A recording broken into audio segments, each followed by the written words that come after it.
Hello from Hollywood. It is Oscar Sunday. It is Oscar Sunday. Sunday's Academy Awards. And the world will be watching as the Academy Awards ceremony gets underway. The red carpet is ready to showcase all the stars. And behind this door is where it all happens. I'm going to speak to the head honchos in charge that bring the show with interrupting cats, it would seem. Okay, I'm not really in Hollywood, but this is a rather good example of showing the craft of making pictures, something the Academy Awards did really well in celebrating this year. Speaking of the Oscars this year, how did they make the show?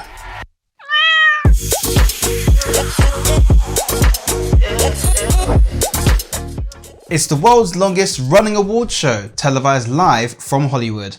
A show with its tear-jerking speeches and controversies, all wrapped up in big gowns, black tie, beautiful staging and innovative production. Speaking of innovative production, remember the COVID year when it was in a train station and produced like a movie? This year sees its second return to its home, the Dolby Theatre, in a continued way of bringing it back to what viewers know and love. And this year sees many firsts. On the award side, all Best Actor nominees are first-timers, but production-wise, it's the first year with an all-woman team taking charge of production design. It's the first time in a few years that all 23 categories were revealed in the night, where previous years some winners were announced before the live broadcast. And it's the first year with no interruptions, making it 1 year with no incidents. You know what we call that? Growth. It's an awards show that's won awards, with over 50 Emmy wins in fact. That's impressive. Here's a super quick rundown of the Oscars. The biggest night of the year for cinema. Where movie lovers unite and watch TV. The Academy Awards started a whopping 95 years ago in 1929. It was first televised nationally in 1953. For the first time in color. In 1966 and broadcast internationally in 1969. The winner, it's a tie. Radio was king before TV came along. Its first TV broadcast in 1953 was by NBC, live from RKO Pantages Theatre in Hollywood, and also at the NBC International Theatre in New York for the award presentation, all broadcast to approximately 160 million viewers. NBC did the first 7 years, and then it passed to ABC from 1960 to the present day, going back to NBC briefly in 71 to 75. By 1984, 76 countries had licensed and broadcast it in their local territories. It's grown to about 200 that see the show today.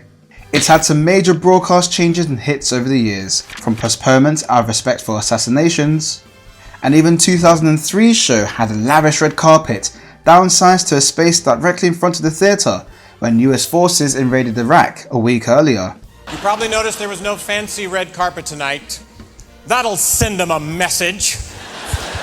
This year is the first in 4 years where all the categories are being announced live in the broadcast, after last year caused quite a bit of uproar, making this full 4-hour broadcast as long as Lord of the Rings, Return of the Ring, or even Cleopatra, and almost as expensive too.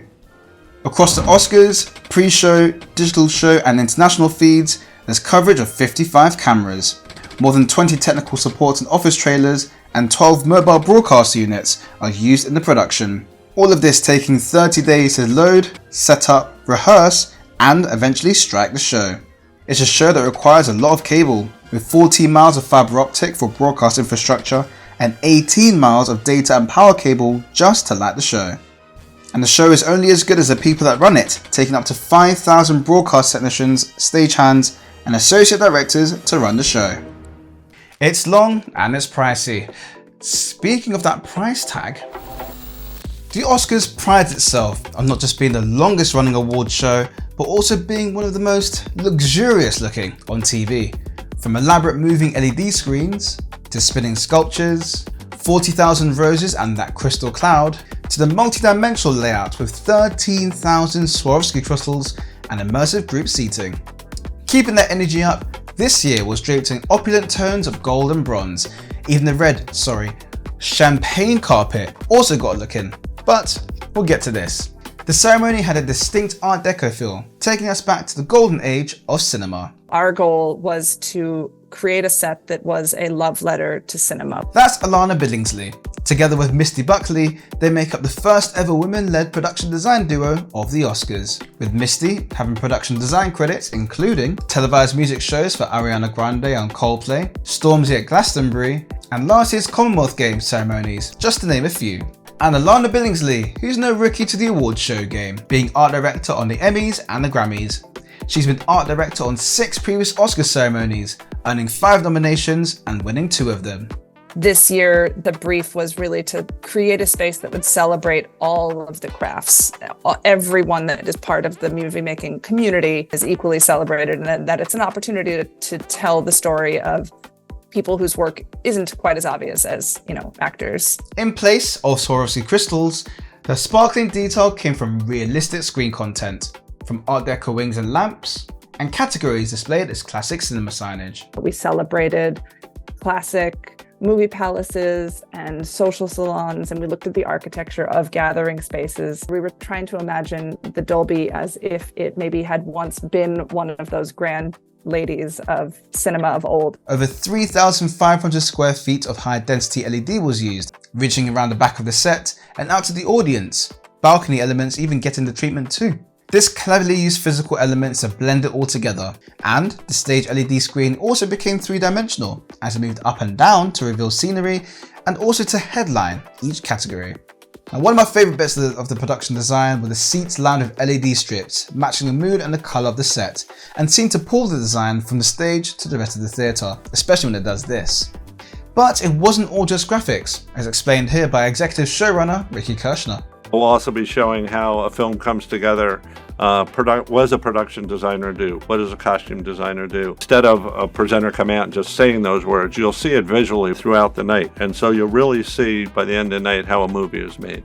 Here, the craft of cinema was showcased, and a cameo from the orchestra as part of the best score presentation, which I thought was really cool and adding a little bit of an extra dimension. Yikes. I've been there. Speaking of which, a deliberate design choice was the orchestra placed just behind the set, a breakaway from the usual setup underneath the stage, and an interesting mix from other stages having in place the various elements on the production design. I was particularly excited about giving them more space and really letting it breathe and being part of the soul of the show throughout those 3.5 hours on television, but also celebrating music as a really vital piece of what makes movies feel special. I like this as it provided a smooth transition from stage to music when heading out to commercial breaks. Some critics and reviewers say that the design of traditional seating was a conscious decision in view of last year's incident. The stunning immersive group seating layout designed by David Corrins was designed to recall the cocktail party vibes of the early Oscar ceremonies, to encourage a bit more engagement among the presenters and honorees. But this year, the stage design, much like the production as a whole, was positioned as more as a reset to the way the Oscars have been known and loved. We just simply could now go back to the theatrical seating that maximizes the guests that can participate in the event. The benefit is that we kind of brought the stage out into the house, whereas before we brought the house up to the stage. So I think we still were able to achieve a feeling of immersion, even with the increased density in the theater. Construction began in mid-December last year, and the entire setup from rigging, staging, and striking takes the best part of 30 days. Now, the golden stage also made its way to the carpet. For the first time since 1961, the famous red carpet turned champagne. The carpet arrivals area, taking up the famous stretch on Hollywood Boulevard outside the theatre, was covered this year to protect from the weather. Talk about the rain. To present a stunning red draped arrival. The MO was to give it an even more of a stunning evening feel, even if it was 3 o'clock in the afternoon. Creative consultants Lisa Love, contributor of a Vogue magazine, and Raoul Villa, the Met Gala creative director. With the freedom to break away from tradition, they, quote, chose this beautiful sienna saffron colour that evokes a sunset, because this is the sunset before the golden hour. Nice.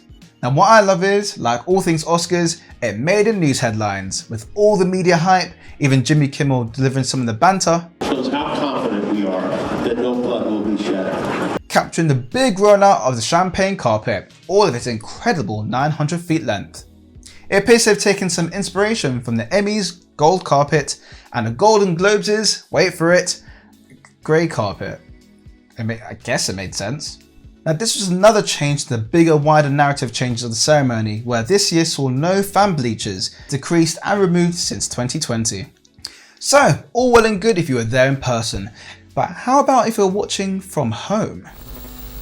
The Oscars is a hotbed for the cream of TV directing talent to flex their muscles by way of clicking fingers. And a production truck is the place to be to see this incredible directing in action. From the ever passionate Louis J. Horvitz, 14-time director, take. Ready, 1, 1. Tell me when, Joe. Ready, 3, 3.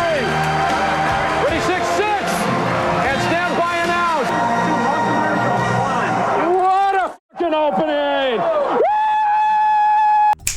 To the equally energetic Glenn Weiss, who serves as director for the 7th year in a row. He also executive produces the show. He's seen it all, from 2017's Best Picture mix-up, right through to last year's Smith and Rock incident. It's a TV show that's had some innovative production techniques over the years. Remember 2021? The year it was televised like a movie, even in traditional film at 24 frames per second, including the iconic Steadicam walk, and the guest presenters and all the people involved in the show posed as cast members, like credits of a movie.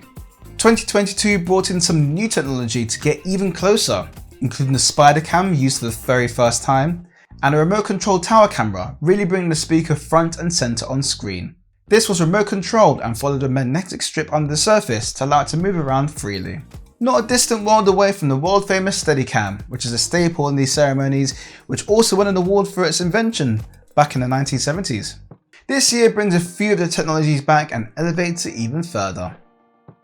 The show's graphics this year continue the Art Deco theme of rich gold and textured paneling. It was a departure from the rich colour and vibrance that I actually quite liked in 2021, but it continues to pull from the overarching brand of the golden triangular Academy logo. The trademark nominee split screen keeps up this standard design for a few years now, also dripping in that Art Deco gold. 1972 was the very first year where we saw the nominees in vision on screen. Compared with today, clearly not much has changed. Ample use of the elegant Futura lighters everywhere, including a bolder variant in the type on the screens. You know what kind of font that is? It's Futura. Futura. Futura is everywhere. And this bold title card, showcasing its golden age in its 95th year. Just a quick one on those envelopes. Ever since winners were published in the newspapers that evening as attendees were on their way to the ceremony back in 1940, crazy right? Measures have been taken to make sure that ever since they've been kept a very highly guarded secret. It's been taken care of by accounting firm PricewaterhouseCoopers, who've done it for over 80 years. How it works is simple.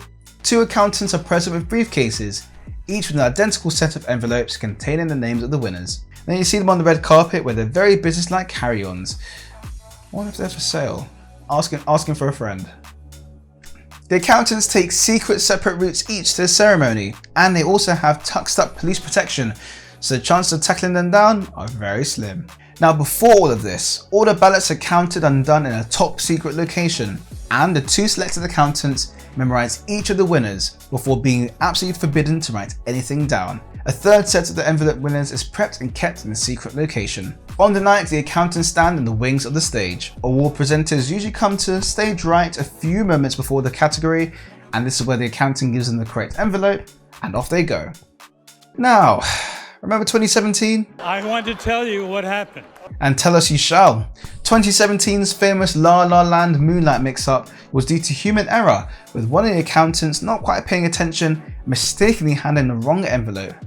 All this crazy fracas sparked an interesting debate of the design of the envelopes and the winners, the text in this case being quite possibly easy to miss. The following year ensured no more mistakes, with the key rule, absolutely no phones anywhere to distract the accountants. But you must admit it made great TV, especially when confused faces turned to shock. Like all shows, the smooth segue from one item to the next doesn't go without a hitch without hefty rehearsals. But for the Oscars, these rehearsals are almost as important as the show itself and wouldn't be what it is without the stand-in. The coolest and most frustrating job that you can possibly have in this business. They're not just any regular stand-ins, they're actual professional rehearsal actors. Every year, a select few, some of whom have been involved for 20 years or more, stand in for the awards presenters and even do the famous walk to collect an Oscar. A plastic one, of course. It's a bit of an exclusive club for the half dozen or so that help linchpin proceedings, as this provides a vital opportunity for the director, camera operators, and showrunners to practice the show. Some are even asked how to draw out their speeches just a little bit longer so that famous play-out music can be practiced into... I'm not even done yet. But with great power comes great responsibility, such as do not use your phone in the theatre. This is of course to help prevent leaks, but as the actors have no idea who they're playing until they arrive, all the frantic research usually happens between breaks. Do not overact your role. One year featured an actor that was so overcome with emotion, falling to the floor, and she was fired. And also another tip, definitely no accents. Yeah, don't take kindly to that. Do keep it cool, because yes, the actual stars do make it to rehearsals too. This is so cool. And do, because you can, brag that you actually hosted the Oscars. The first time I did it, I stood in for Hugh Jackman. Then it's frustrating because 2 days later, Hugh Jackman himself comes in and you're sitting there going, man, I hosted the Oscars. It's a pretty sweet gig. And while they're on stage collecting Oscars during the week, they watch the actual broadcast on TV like the rest of us. They can of course say that they were on stage at that year's ceremony. Yo, Academy, y'all hiring? Y'all hiring? Here are some of my FLiSS faves. Jimmy Kimmel's smooth presentation of the show, from parachuting in, bringing up the sound crew, which is another nod to the craft of cinema, and the donkey. When the stage did the thing.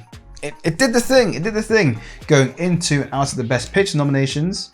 And in fact, the smooth transitions going into and out of commercial breaks, especially in this case seeing the orchestra but just behind the curtain, was a pretty nice touch. This happy birthday moment,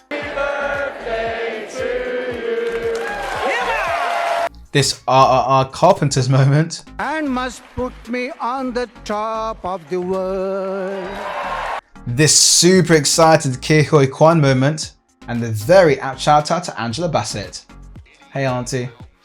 The smooth segue from nomination to item, including the graphics seen on the screen, and how elements of the set literally had people's names in lights when they won an award. 95 years at the top, and with some jiggery and pokery over its life, this year set its sights on celebrating cinema in a 24-karat gold ceremony. A production which reminded everyone of the joy of film, celebrating its craft, and having cool little extras to make this broadcast a joy to watch. In a way, this also was like a neo-classic Oscar ceremony, which pleased many people. Well, at least more so than Hugh Grant. Yeah. What were your favourite parts of this ever glitzy ceremony? What made you jump for joy like Ke Huy Quan? And what made you wish it never happened? Let me know in the comment section below. A massive thank you to my special guests offering a further insight into this world famous ceremony. If you like that, go on, give us a like, check out all my previous videos just over here, and follow me on all the socials. Right there on the screen, it's Fernand's live show. Until next time people, stay alive and hit record. Peace.